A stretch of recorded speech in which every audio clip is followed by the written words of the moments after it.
Gente, tudo bom? Olha, quanto tempo, né? Como é que tá o carnaval? Eu tô passando aqui para comentar o carnaval, né? Porque esse ano o Carnaval do Rio de Janeiro, ele tá com uma oferta tão grande e tão especial, né? De temas relacionados com a matriz africana, com a matriz afro-brasileira, com a matriz indígena. E aí vem aquele carnavalesco lá, o Paulo Barros, para dizer que é tudo igual e que ninguém entende nada. Bom, na verdade, é, aí tem verdades e mentiras. Eu estou aqui para falar sobre isso. Para quem não me conhece, eu sou a Beth Firmino, eu sou atriz, arte educadora e sou pesquisadora do candomblé dentro da arte, da cultura, dos orixás, dentro da arte e da cultura há mais de 30 anos. E sou doutora em artes cênicas também sobre isso. Então, realmente, a fala dele tem verdades e tem mentiras. Vamos começar aqui com a mentira. A primeira mentira é que ele realmente não entende nada disso, é mentira. Porque ele sabe muito bem o significado de todos esses elementos que estão sendo abordados no Carnaval Carioca, o significado para as comunidades, o significado para a sociedade, para a cultura, ele sabe muito bem. E ele sabe muito bem como cada uma dessas coisas fala com a nossa identidade, e ele conhece tanto os enredos, como os orixás, como os inquices, ele conhece tudo isso. Então, não é verdade que ele não entende nada. Ele entende sim. Agora, existe alguma verdade nisso também. E a verdade é que realmente muitas pessoas não entendem. E aí eu venho batendo na mesma tecla que eu bato todas as vezes que eu venho falar aqui, é que nós temos uma assinatura pendente. Nós temos uma parte da nossa cultura que nós nos recusamos a olhar. E não é bem nós que não queremos olhar, porque na verdade já existem leis para isso. A cultura africana, ela faz parte da nossa formação cultural, e tudo que foi preservado dentro das religiões de matriz africana são elementos dessa cultura que são importantes para a identidade desse povo e que de alguma maneira também é um legado para nós. E deveriam formar parte da cultura geral. E seria assim se as coisas funcionassem como tem que funcionar. Por exemplo, a lei que coloca a obrigatoriedade do ensino tanto da cultura, das tradições e da história da matriz africana e da matriz indígena dentro da escola. Isso existe desde 2003 e só foi implementado, foi ampliado também para as questões indígenas e até hoje não foi colocado em prática como deveria.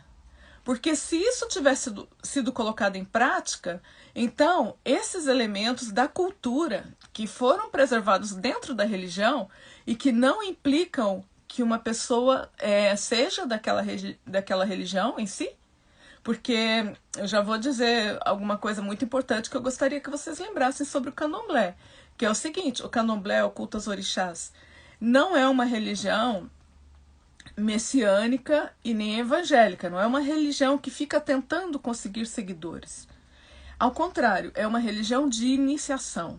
O que significa que existem vários níveis de aproximação e que as pessoas realmente, para que realmente elas façam parte daquela religião, ela tem que decidir por isso. Ela tem que dar os seus passos, ela tem que se comprometer e ninguém vai impor isso a elas. Mesmo se ela gosta, se ela quer conhecer a cultura, se ela vê, ninguém vai impor isso, porque não forma parte da maneira como essa religião é tratada. E aí também entra na forma como esses conhecimentos são tratados. Como eu disse, eles foram preservados dentro das religiões de matriz africana, do candomblé, da umbanda, e eles são transmitidos de geração em geração para as pessoas que se iniciam, para aquelas pessoas que formam parte daquela comunidade religiosa. Então, eles também aparecem na cultura, porque muitos desses elementos, alguns são do elemento sagrado, e outros são até mesmo do elemento profano, que é da festa, não é, da diversão e tudo. E a questão dos mitos, a questão de todo esse corpus de informação, ele não se restringe à religião. Para quem pensa isso, realmente eu devo dizer que não, porque todos os conhecimentos da ciência, da filosofia, da medicina, dos tratamentos, de tudo, da maneira como as pessoas se relacionam na sociedade, do respeito entre elas, das relações intergeracionais, tudo isso forma parte desse contexto.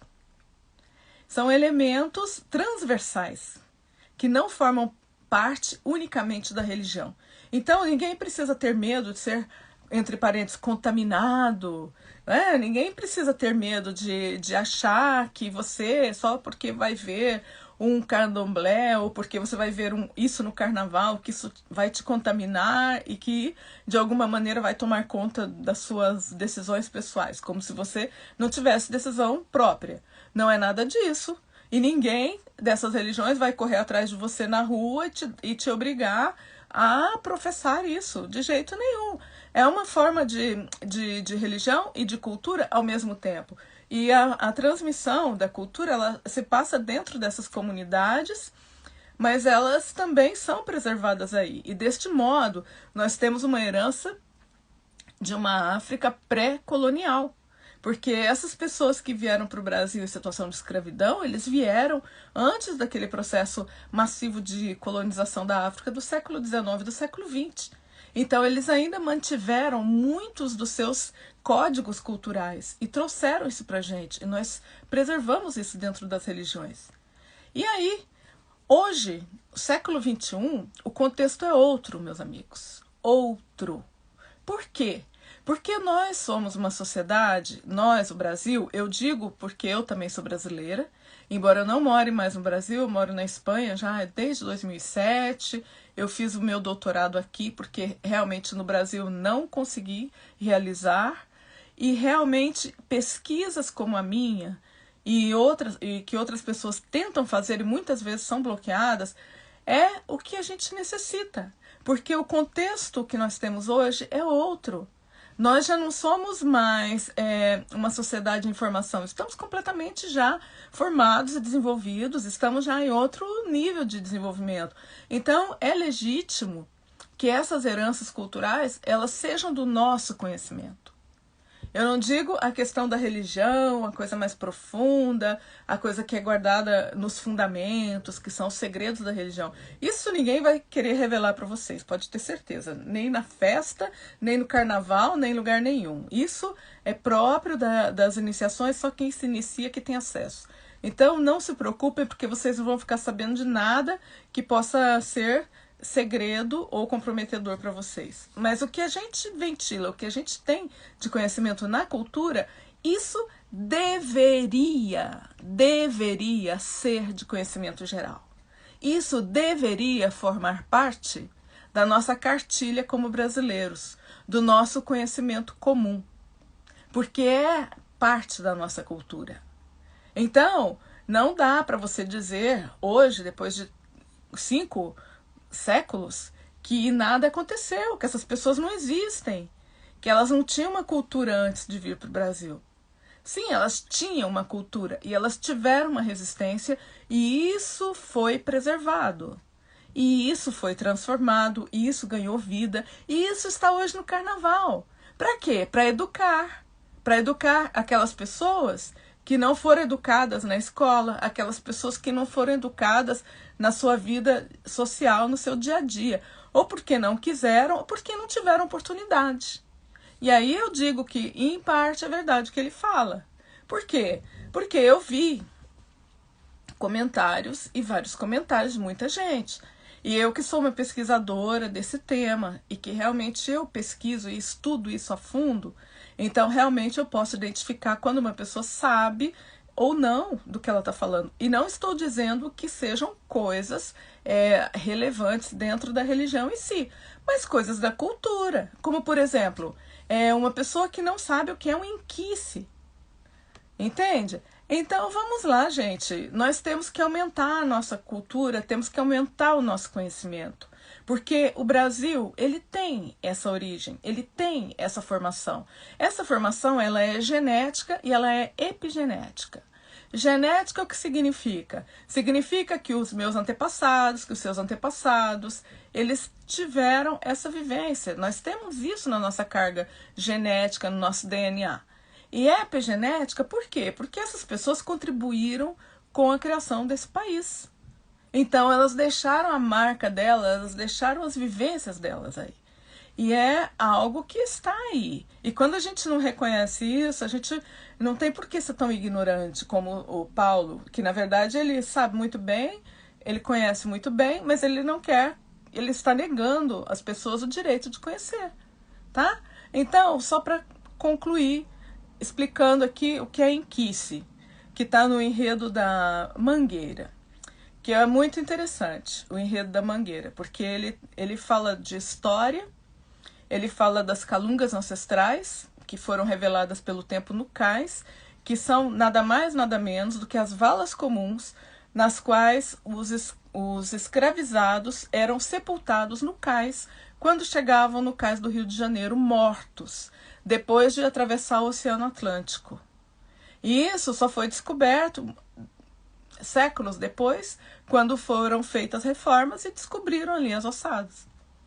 É, isso aí. A África pequena, que ele fala ali, a África pequena nada mais é do que a casa da tia Ciata, que foi onde foi criado o samba.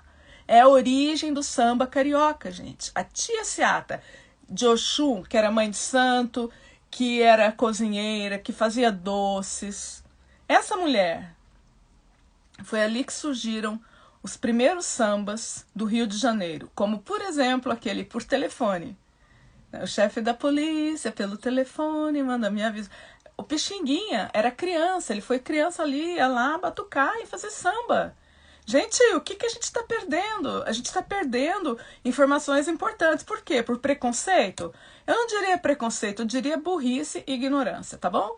Outra coisa, quando fala, né, toda essa herança banto, na verdade, é muito importante lembrar que aí entramos na questão do Enquice, que o candomblé no Brasil, eu vou fazer outros vídeos, porque eu quero falar também dos outros sambas. Mas os outros sambas enredos que também falam dessa questão, mas eu vou falar hoje rapidamente. Mas o candomblé no Brasil, ele teve uma organização no século XIX, através da Yanassô. A Yanassô, que também está sendo homenageada, aqui eu vou falar, aqui ela está sendo homenageada pela escola de samba Unido de Padre Miguel. E a Yanassô foi essa mulher, né, que organizou esse culto no Brasil.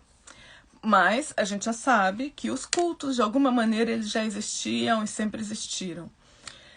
Apenas faltou essa organização. E essa organização, ela era uma mulher de origem iorubá e tudo mais. Os iorubás foram os que chegaram na última leva dos escravos, que foi na época da queda do reino de Oió, a queda do reino de Oió, que foi ali mais ou menos 1830. Então já estava terminando, já estavam proibindo o tráfico de escravos. Então essas pessoas foram as que foram disseminadas pelo mundo. E eles acabaram, muitos deles, sendo libertos já com o fim da escravidão, ou seus descendentes mais diretos. Então a gente tem essa lembrança viva da cultura dos orixás e tudo. Então teve muita influência. Mas é lógico que existiam outras. A gente teve 3 grandes grupos importantíssimos de línguas africanas, de cultos africanos no Brasil. Eu digo de cultos porque a sua cultura foi preservada dentro dos cultos. A gente tem os fons, que justamente eles reverenciam orixás como Omulu, Dambalô, e que nós tivemos também uma escola de samba, que no ano, que eu vou dizer aqui para vocês, que foi exatamente a Viradouro, no Carnaval de 2024, no ano passado, ela ganhou com o samba enredo Arrobobô e Dambê. Arrobobô e Dambê, o Xumaré Dambê, é uma parte dessa herança africana, que é dos Fons, que são povos do atual Benin, antigo Dahomey. Ou seja, eles tinham línguas próprias, eles tinham uma cultura própria, eles tinham reinos próprios, correto? Isso é. E quem vai dizer que é tudo igual? Paulo diz que é tudo igual. Ele, não sei, ele que visite a África para ele ver que a África não é tudo igual. Existem muitas semelhanças. Mas esse desconhecimento é algo que a gente tem que combater. Eu sou educadora. Dentro da educação, a gente tem que combater a ignorância. A gente luta constantemente contra a ignorância. Eu sou professora. Você sabe muito bem que um aluno não vai progredir nunca se ele não fizer um pouquinho de esforço. Então, nós, como alunos, por que não fazemos um pouquinho de esforço para entender aquilo que é uma grande riqueza e que nós temos aí todos os dias na porta da nossa casa? Antes de ficar criticando, antes de ficar demonizando, que é uma grande ignorância, tá bom? E com relação aos inquices, né, eles não são dos grupos que a gente tem, que foram os que prosperaram mais e que acabaram sendo definidos dentro das nações do Candomblé. A gente tem os Fons, que são os Jejes, como eu comentei agora, do Dambalô, Dango, Xumaré, o Mulu, Nanã. E a gente tem os Yorubás, que são os que foram mais estudados, porque, como vocês sabem, eu acabo de dizer, eles foram praticamente a última leva de pessoas escravizadas, que chegaram em massa. E eles tinham uma cultura muito desenvolvida. A cultura deles era muito desenvolvida. E como houve essa mudança política e social, muitos iniciados, pessoas de alto nível social, vieram nessa condição. E aí, por isso, se reorganizou o Candomblé.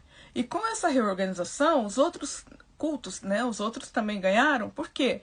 Porque o Candomblé, por exemplo, de origem Fon, é o Candomblé Jeje, que vocês têm hoje, né, que cultua dentro das suas especificidades, mas também mantém alguma estrutura, como a sequência do xirê, né, de uma divindade seguida da outra e tudo mais.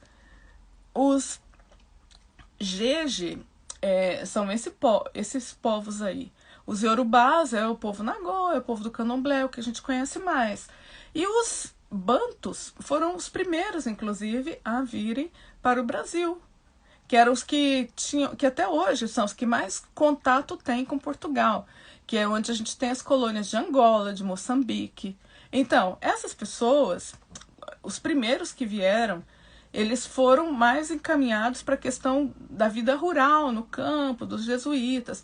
Eles estão muito ligados com a questão dos quilombos, tanto que quilombo é uma palavra banto. Eles estiveram muito ligados também aos indígenas. E aí a gente entra aqui na outra escola de samba que fala do malunguinho, né? Que é justamente um caboclo, que já é uma pessoa de origem banto, um quilombola, malunguinho aqui exatamente, que é o enredo da Viradouro, que é justamente a Viradouro que fez o Dendê no ano passado. Então, quando fala do malunguinho, está falando dessas pessoas, sobretudo de origem banto, e que formaram os quilombos, e que também tiveram contato com os povos indígenas, e que junto com esses povos, eles reorganizaram os conhecimentos, porque eles tinham conhecimento de ervas da África, mas os indígenas conheciam isso no Brasil. E os indígenas também foram vítimas da colonização. Inclusive tentaram escravizá-los. E eles também sabiam que não podiam confiar naqueles povos ali colonizadores. Então eles apoiavam, sim. E aí houve, né, uma certa comunhão entre eles e também de cultos. E isso depois se refletiu nos cultos que a gente tem hoje. Então, quando a gente fala dos povos bantus, a gente fala de um candomblé que a gente chama de candomblé de Angola, que são povos, né, que criaram. E as línguas bantus são diferentes, então a nomenclatura é outra. Quando a gente fala em Kice, a gente está falando a mesma coisa que a gente falaria orixá em outra língua, na língua dos Yorubás. Então é uma coisa assim, o Inquice, o Vodou e o Orixá são praticamente, não vou dizer que é a mesma coisa, mas dentro de cada um dos cultos eles estão na mesma posição, que são divindades. Então, os cultos, de certo modo, são parecidos, mas as línguas são diferentes. Então, é isso, gente. E esse enredo da Mangueira, ele fala de Matamba. Matamba, dentro da Angola, é Oiá, em Assã. Por isso, naquele vídeo de apresentação, também cantam para Oiá. Porque, de alguma maneira, houve também um certo sincretismo entre um e outro, embora esse sincretismo não seja no culto, porque os cultos são... cada um tem as suas especificidades dentro do culto da religião em si. Porém, quando a gente fala de união de conhecimentos e tudo mais, a gente está falando mais ou menos disso. De algumas influências que um povo influenciou no outro e tudo mais. Então, por aí aparece Matamba, aparece Oiá. Então, quando a gente fala Matamba, a gente também está falando de Oiá. E não só isso, por quê? Matamba é uma região da Angola, né? E é uma referência a uma rainha. Por isso, Iansã também é rainha e tudo, né? Que é uma rainha que era soldado e tudo mais. Eu vou procurar o nome dela aqui. Rainha. E Matamba foi justamente uma batalha que ela venceu. Então, eu vou falar para vocês dessa rainha em outro dia. Eu não vou falar hoje, não. Vou falar outro dia, assim, que eu acho que ela merece um dia especial. Então, a gente tem aí, como eu tô falando, muitos traços e elementos da cultura que não são apenas a religião. A gente tem, por exemplo, uma rainha que ganhou uma batalha, que reinou, que tinha vínculos com a coroa, com Portugal, que era respeitada, que era poderosa. E essa rainha, hoje, de alguma maneira, ela está representada quando a gente canta para Matamba, que é uma representação de outra rainha, né? De Oiá, de Inhaçã. Então, nós entramos entre tantas outras coisas também nesse terreno histórico, da historicidade oral. Então, é cultura, gente. É cultura. E a gente desprezar a cultura é uma grande ignorância. É um sinal de estupidez enorme. E nós não necessitamos isso porque nós temos capacidade, podemos desenvolver isso. Isso é algo que a gente deveria se orgulhar, porque nós recebemos uma herança. Essa herança, ela realmente veio para nós, que até mesmo da África, isso muitas vezes eles tiveram que recuperar isso ali. Eles também recuperam ali. Então é isso que eu queria dizer por hoje. E eu vou falar outros dias, sim. E sobre os outros sambas, eu não vou falar agora, mas simplesmente é isso que eu queria dizer, né? Porque, bom, tudo bem, para concluir eu vou falar. Porque a gente tem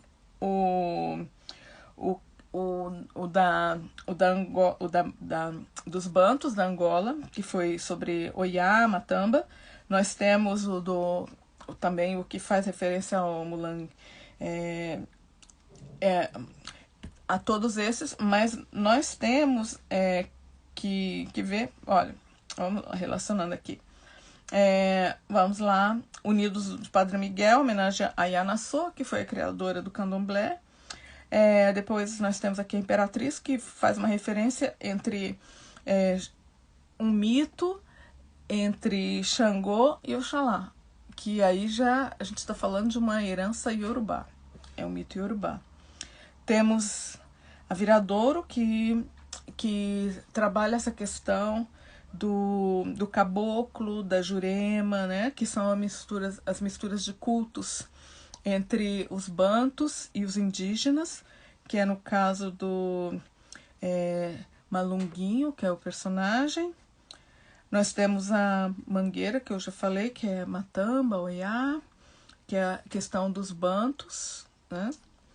Temos também a Unidos da Tijuca, que fez o seu enredo sobre o orixá Logum-Edé. E aí vocês podem perguntar por que a Anitta canta, né?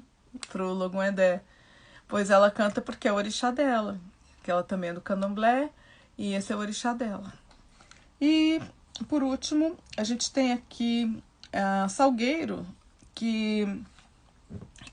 que fez o seu enredo sobre a questão do corpo fechado, da proteção, que na verdade ela está falando da herança mandinga. E mandinga, que hoje a gente vê mandinga para nós é sinônimo de feitiço, mas não é só isso.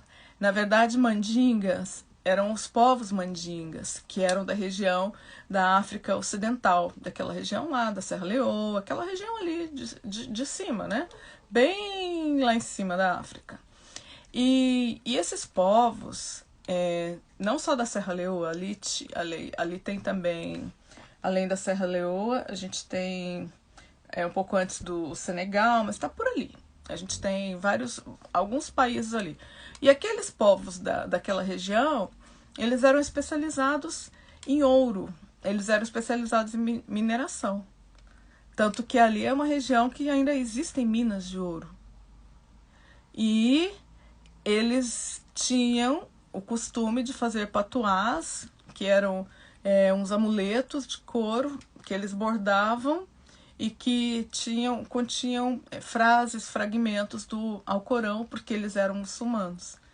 E eram esses os mandingas. E o mandinga é uma palavra que também aparece na capoeira. É uma forma também de referência a determinados estilos da capoeira. E também está ligada à questão do corpo fechado, porque os amuletos dos mandingas, eles visavam proteção. É isso, gente. E eu sou muito agradecida porque eu fiz meu DNA, eu tenho herança de todos eles. Eu tenho uma parte Yorubá, eu tenho uma parte Banto e eu também tenho uma parte Mandinga, do Serra Leoa. E isso tem muito a ver com a minha origem mineira, porque eu sou mineira, né, de família mineira, nasci em Minas Gerais, nasci em Uberlândia. E toda aquela região de Minas, ela tem ligação com essa questão da mineração. E por ali passaram muitas pessoas especializadas nisso. E como a minha família de pai e de mãe é dali, então eu recebi essa herança. E a minha herança africana, ela veio também com a questão mandinga. E também eu falo, bom, por isso que eu gosto tanto de fazer coisas, né, assim, com as mãos, de fazer crochê, de fazer joias. É isso, gente. É isso. É a questão mesmo do trabalho artesanal, né? Isso tem a ver com os mandingas. Isso está presente aí, está tudo isso presente no candomblé. Então, ao invés de pensar que tudo isso é uma mistificação ou que as pessoas estão querendo mesmo como que atrair seguidores para uma religião, vamos pensar diferente, vamos entender que isso é parte da nossa cultura. E que do mesmo modo que a gente aprende que existem continentes, que existem países, que a gente aprende a história mundial, do mundo antigo, que a gente aprende a história moderna, que a gente aprende sobre o Renascimento, sobre a Revolução Francesa. Gente, quantas pessoas nunca foram à França? Quantas pessoas talvez nunca cheguem a ir à França ou aos Estados Unidos? Mas a gente estuda sobre a Revolução Francesa, a gente estuda sobre a Revolução, sobre as guerras nos Estados Unidos. A gente estuda tudo isso, né? E por quê? Porque forma parte de uma cultura universal. Agora, veja, nós temos acesso às informações da cultura africana. A gente tem tudo isso muito fácil. Eu acho que é mais do que uma possibilidade ou um privilégio, é uma obrigação. A gente deve isso ao mundo, tá bom? A gente deve isso ao mundo. A gente deve recolher essas informações, trazê-las, expô-las, transmiti-las, para que o mundo possa ter acesso a essas informações. Tá bom? Isso está nas nossas mãos, então vamos aproveitar e vamos fazer isso, tá bom? E depois eu faço outro vídeo para falar um pouco mais sobre o carnaval, sobre os outros, sobre o carnaval e também sobre outros temas aí que são interessantes. Tá certo, gente? Obrigada, valeu, tchau.